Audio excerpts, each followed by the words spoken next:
right. Trying to make sure.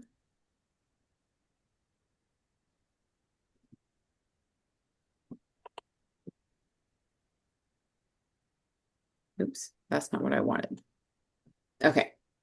I hope I'm doing it right. So we are recording and I'm trying to get a transcript of this too, so then I can actually have subtitles in the recording. So that's my goal. We'll see if it works. I'm trying to just figure this out little by little.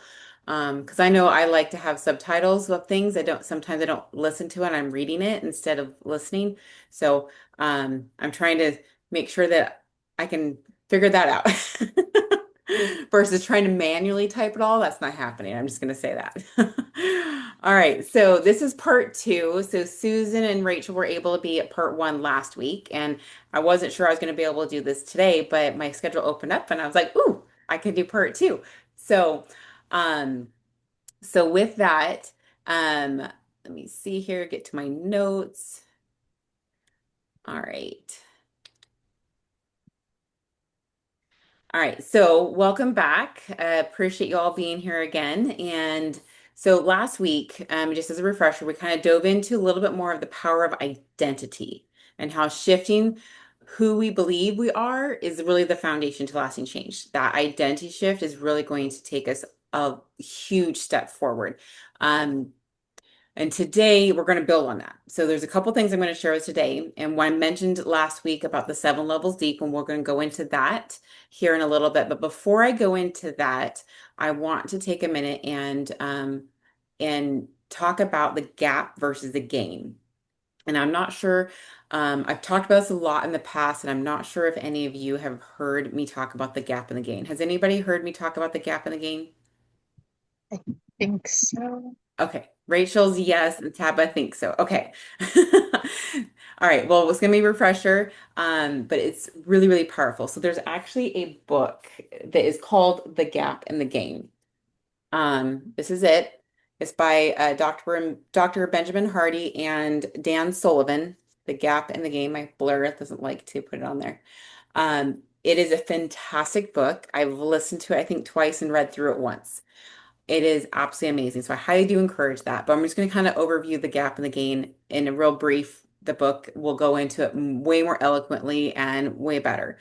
But really, let's just start off by humans in general. We are naturally programmed to be living in the gap.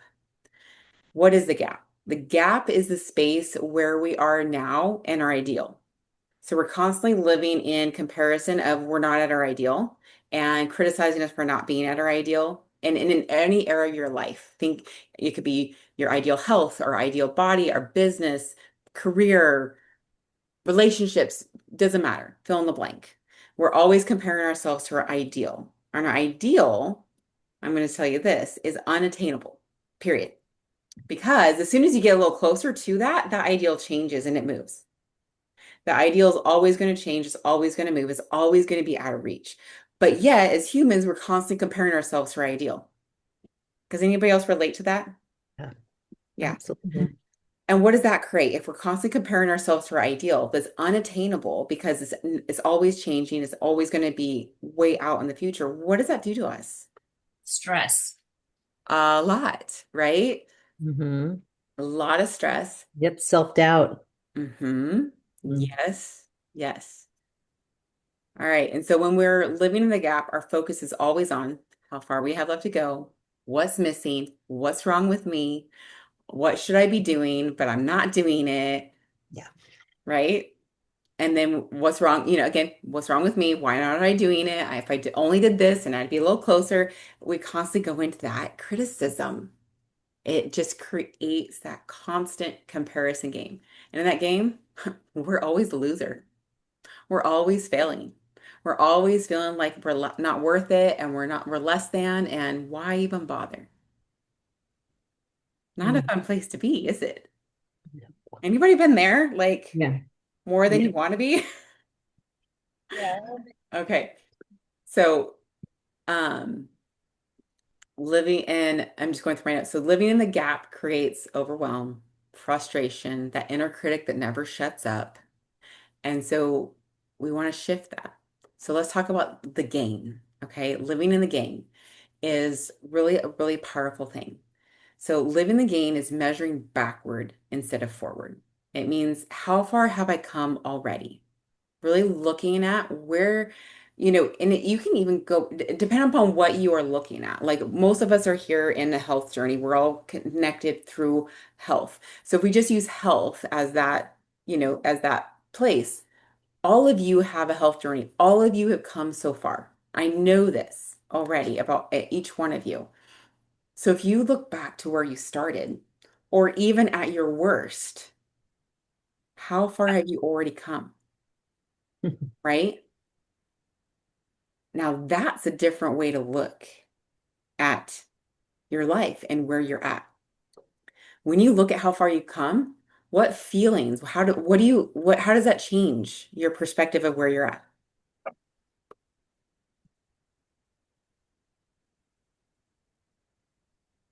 Well, it makes me feel better, definitely. Mhm, Um, Knowing where I came from, where I am now, it makes me have better choices. mhm, Um, it makes me rethink about what I'm putting in my mouth, what I'm doing for exercise, mhm. what I'm doing in my personal life. It's all of it. Yeah. Hmm. It really makes a difference to recognize how far you've come Hmm. and the wins and the gains and like, wow. And it's almost, in my opinion, it's humbling to go, wow, I have really come a long ways. Now, Hmm. and I've said this multiple times, there's no arrivalism with our health or with anything, because again, the ideal is always moving. So there is no arrivalism. And if we're ever trying to compare or think if I just get to here, I'll be fine, we create complacency, and that's not a good thing either. So it's really powerful to really focus on and recognize and celebrate you for how far you've already come and the things that you've already achieved and all the wins that you've already had because those wins matter. For me, it's kind of empowering too, and recognize, oh, I did hard things. I can do hard things. Hmm. Yeah, I Yes. agree with that. Absolutely. Yes. On that note, when I was going through my notes and trying to and prepping for this is we've all had storms. We've all had battles. We've all had things that we've gone through that during the time we didn't think we could get through it, or we felt so defeated during the storm, but you're still here. Mhm. You're still here. You are stronger because of the storm. The storms happen for a reason and a season. We don't need to understand why or where or what's the lesson, but there's always something that we will gain through every storm. So, I'm not gonna, I had something I was gonna, a story I was gonna share, but you guys are all here and sharing your own thing. So I don't need to go into that. I Um, grew up at the coast, and it reminds me of those pine trees that are like clinging to the side of the rocks, you know? yeah, That's how I feel sometimes, but it's like they're still there. yep, Mhm.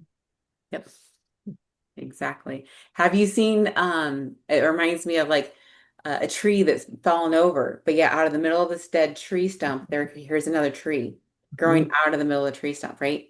Yeah. Nothing's going to stop you unless you allow it, right? You are stronger and recognizing all the storms you've navigated and giving yourself credit for every step forward, big or small, because it really makes a big difference. So every gain matters. Every gain has shaped you into the person you are today. And you are totally stronger today than you were yesterday. Even if you don't feel like it, you are stronger. And that strength really fuels your ability to take the next step and the next step. And as going back to the identity, right? That's that connection, right? Connects it right back to that we covered last week is, when you start to see yourself as the identity you're creating, you're going to move forward towards it because you know you can do hard things. And that one next step isn't that hard, right? The millimeters we talk about. Each millimeter, you could do that because look at all the hard things you've done.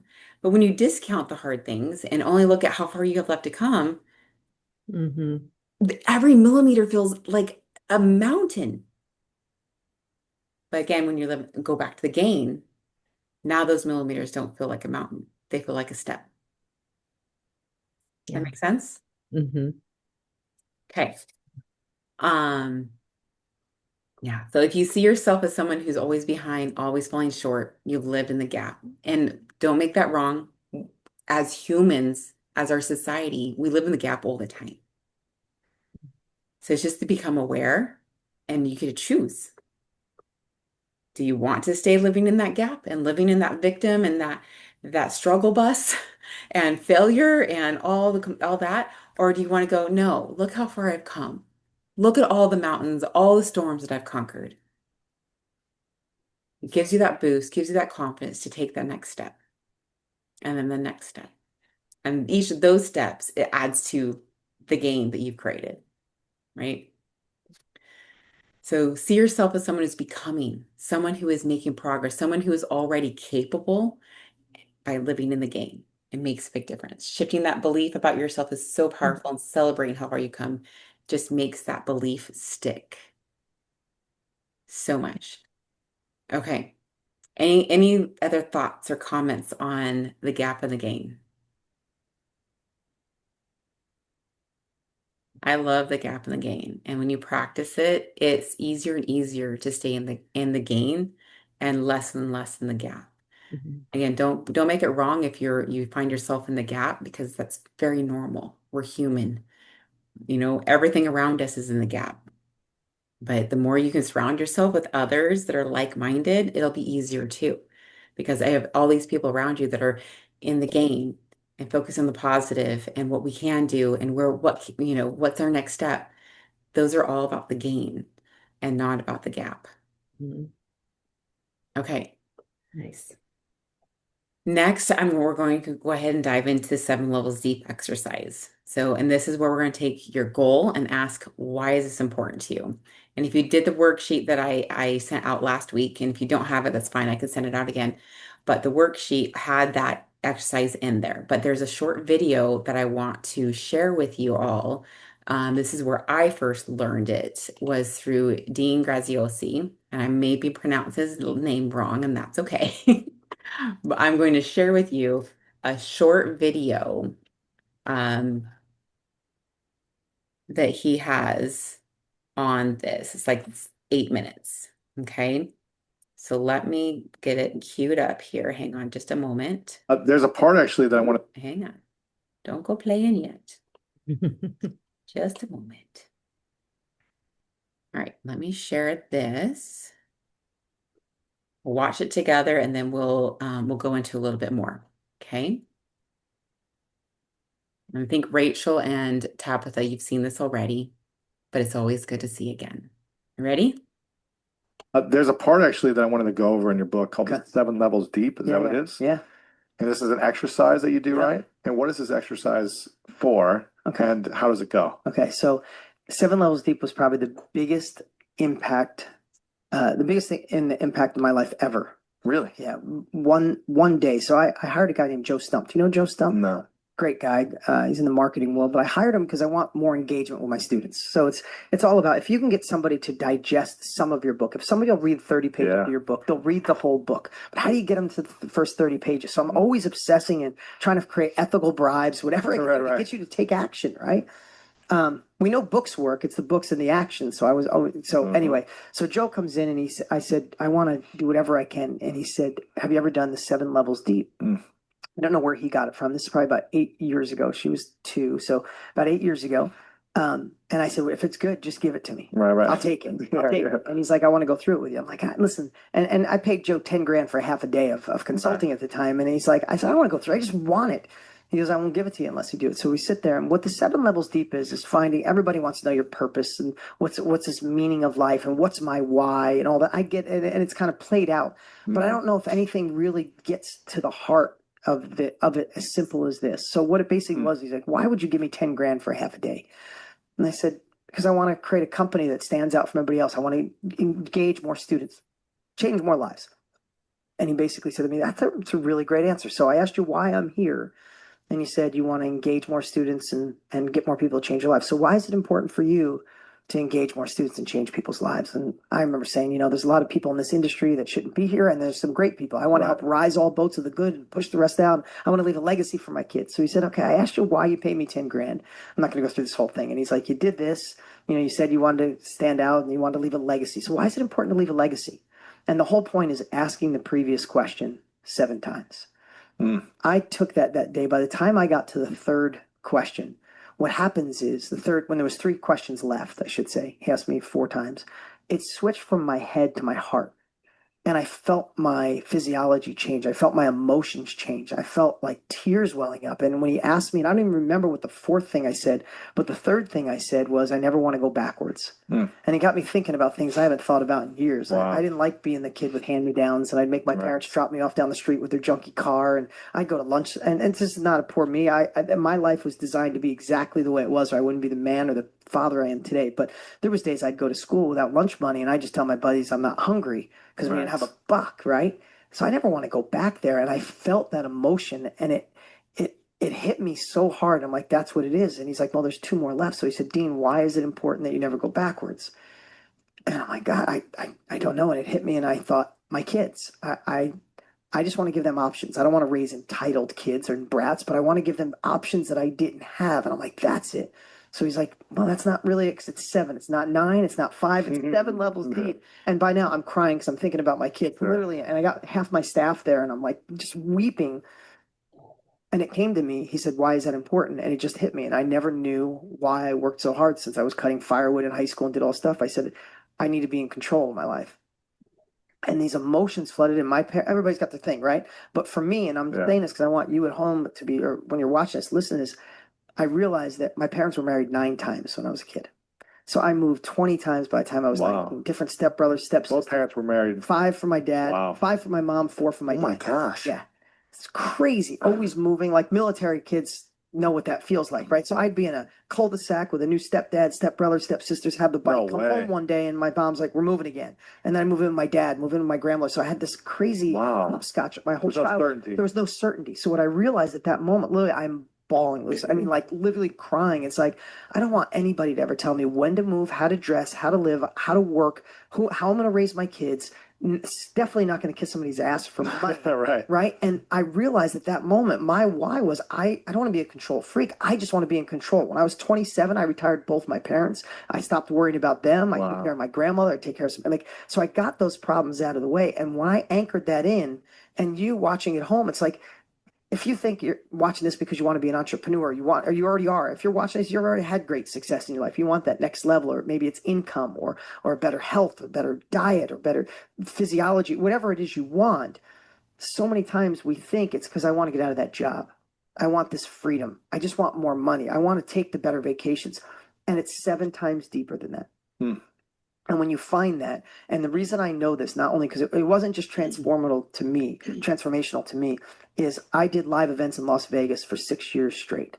Every single month, there was 400 people in the room that paid 20 grand to go to real estate events, right? Real estate events. So about 5.5 years, I did them every month in Las Vegas. So once a month, I'd fly in, and that was like the highest level. And every single month, I'd pick somebody out of the audience, and I'd say, come on up, let's do this 7 levels deep. Like, I got it, man. I know what it is. And I'm like, okay, so like, I'm gonna give you a quick example. I won't beat this up, but this is so important because when you feel fatigued, when you want to say no, when you don't want to go to the gym, when you don't want to make that sales call, when you don't want to get your funnel working, when you don't want to start new, when you don't want to say no to someone you should say no to, or say yes to someone else you should say yes to, literally for me still, I fall back on my why. And when I think of my kids and going backwards and being in control, I could push through anything. Nothing will stop me. A bad day. I don't know what it's like to be sick because my mind, I can program my brain to just power through because I focus foundationally on this why. Right. So I remember this guy, he's awesome. This big dude, he had dreadlocks. He was like 6'7". I mean, 6'5". He was huge, this awesome dude. He comes up. He's like, man, like pick me up. He gives me this big hug. He's like, what? So I said, why are you here? He's like, I already know, dude. You're not going to get 7 levels on me. You're not gonna. I've already done the exercise. He says, I'm here because in my neighborhood, there's no dads. There's not enough dads in my neighborhood. I grew up without a dad. These kids need dads. So I'm making money in real estate, and I'm starting this youth group. I already had dad. We get dads together and we go spend these days. He had this amazing story. And I mean, I melted on the first one. And I said, well, why is that important? He goes, dude, what do you mean, why is that important to you? Of course it's important. And he's laughing, he's joking, and he gives me another reason. I want more money because I want to build a building for it. But I could tell he was still in his head. He gets the number 2 or 1, and his everything changed on him. He gets small and he starts crying. I mean, like uncontrollable crying. And he gets to his number 1. He's like, my mom raised a good boy, but when she died 9 years ago, I was a drug addict. And she never saw the man she created. And she said, I'm showing her in heaven what a man I mean, I'm saying it right now. I got physical good. Yeah. He said that. And he said, I'll never stop now.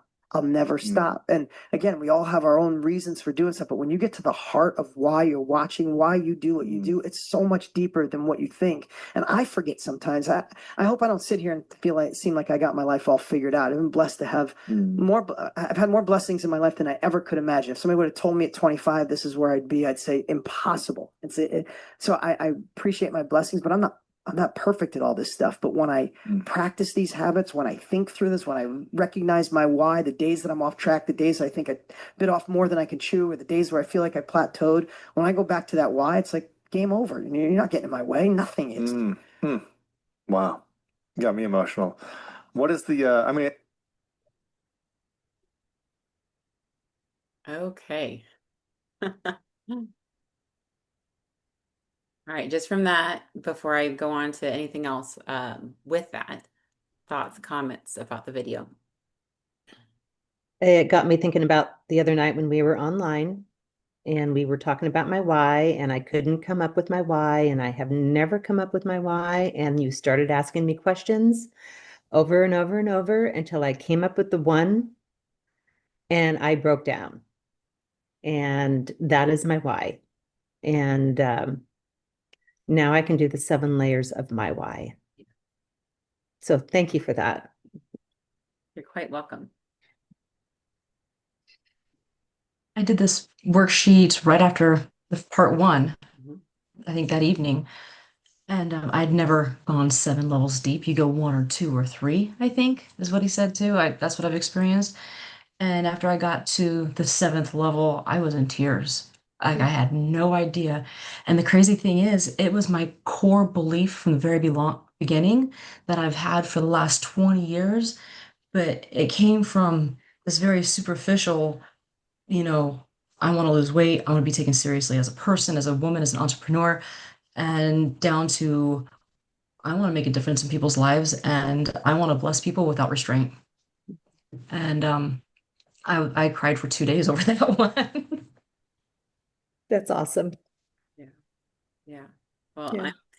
I'm proud of you for doing that exercise before we even got through and watched the video or anything like that, because it's a pretty intense exercise. I mean, I've done it several times, and I feel like, what I've seen when I've done it and or helped other people go through it is a lot of us, you know, we stay in our head. It doesn't shift to our heart. And I've heard a lot of people rephrase the same thing, say the same thing but rephrased, and think they're given another level, and they're not. It's just rephrasing the same thing. And it really needs to be another level of whatever that other thing was. Why was this important? Why is this important? And it has to be another level. And it's really important to shift from your head to your heart, like he said, and you will feel it. It's really powerful. But what I love too is like the exercise itself, I'm not gonna lie, can be very difficult. And you can start to second guess yourself and go, I don't have anything. Don't rush it. Don't rush it. Give yourself some time. Ask yourself the question. Our brains are fascinating because if you ask yourself a question, your brain will work in the background to find the answer. And then all of a sudden you'll have the answer. And then you can go another level. So don't rush it, because it it will manifest and you will have the answers. And then when you do, that is like your why. That, just like he said, like when you are focused on that and you have that in front of you, it's easy. There is no push. There is no grind. There is no make it happen. It is, yeah, of course I'm going to do X because this matters. Of course I'm going to do Y because this matters. Yeah. So, I struggle a lot with like train of thought and just thinking. I have chronic migraine, if you other two don't know. So I've been utilizing ChatGPT a lot. So I kind of used it for it because it kind of knew like, okay, it knew my faith, it knew some of my struggles, and it ended up coming up with something I really loved. And when I was stuck in bed for 3 years, half the time with migraine, I at first I was like, why is this happening to me? And then as a Christian, I was a believer, and it was like, well, my biggest goal, what does God want from me, right? And I figured, well, if he could use my migraine for someone's salvation, would I say yes? So it was yes. So now my why is like, it started off with, I want to be the healthiest I can be because I have chronic conditions. So that's how I worded it. And I've been having this why since like last fall, right? And I was like, okay, this is as deep as I can get. But the why went on the other side of my initial like purpose for pain. It was, how's anybody going to know?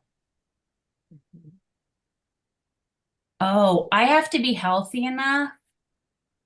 I'm doing this so I can be healthy enough to share. Mhm. Because what's the point? They're not going to know. No one will know if I'm just stuck at home in pain and not talking to anyone, even virtually. It's like, oh, okay, I need to be as healthy as I can so that I can share. For me, it's the gift of salvation, but it can be like this gift of health or whatever it is to other people. So that's where I got to. It kind of surprised me how ChatGPT kind of pulled out like mhm. Bible verses for me and stuff, but it could be anything. Like if you're using ChatGPT and you're putting in like the books that you're reading and the goals that you have, it can kind of help you think through things. Hmm. I would never have thought about using ChatGPT for something like this. So, Yeah, what did I write? I wrote, help me create a 7-level deep why for being the healthiest I can be. did it And it, actually give you 7 levels? yes, it was really interesting. So, I mean, like I could post it in our group or I can go through them if you want. I just go ahead and go through them really quick because I'm curious. Yeah, I was really curious. And I'm not sure I agree with all of them, Okay. but it got me able to then think. Hmm. Uh, let's see. All right. And then it kind of explains several levels deep. But level one, why do I want to be the healthiest I can be? Because I want to feel better in my body and have more energy. Why do I want to feel better and have more energy? Okay. So I can fully show up for the people I love and the purpose God has for me. Level three, why is it important to show up for the people I love and my purpose? Because I've spent too long surviving instead of thriving, and I'm ready to live intentionally. That one got me. Level four, why does living intentionally matter to me now? Because I've realized how much time and energy chronic pain, emotional stress, and poor health have stolen from me. Level five, why does reclaiming that stolen time and energy matter? Because I want the second half of my life to reflect who I really am, not just what happened to me. I'm like, geez, ChatGPT, you're getting in it. Level six, why is living as my true self so important? Because I believe I was created with gifts to share, and I can't fully offer them if I'm not well. And so, seven, why is sharing my gifts so important to me? Because I want to live a legacy of healing, truth, and strength, starting with myself and rippling out to others. and it ended up giving me Matthew 5:16. But I just wrote better health, I can better serve God. So others may see my life, my suffering, and glorify God. That's how I put what I ended up coming up with is at the end. Well, that is definitely fascinating. I mean, It really was. it's very interesting, and I don't know. It's I will be hesitant to use ChatGPT for that for myself. I'll be honest. Um, I love to use ChatGPT to just kind of, in a sense, vomit like all the different things that I want to say, like even prepping for my workshops. I will just vomit all my different ideas, all the different things that I want to share and say, put this into kind of a words type of a script or not an outline for me. And that way it just takes everything that I just vomited and puts it in an order and in a way that makes it, oh, it flows and that makes sense, that sort of thing. So I'm hesitant to use ChatGPT for something that is so, yeah, Emotional. yeah, emotional. Yeah. Yeah. Well, and So, I'm not sure I agree with all the 7 levels for myself, yeah, but it gave me the ability to then think more about it. yeah, I was absolutely. really stuck. Yeah.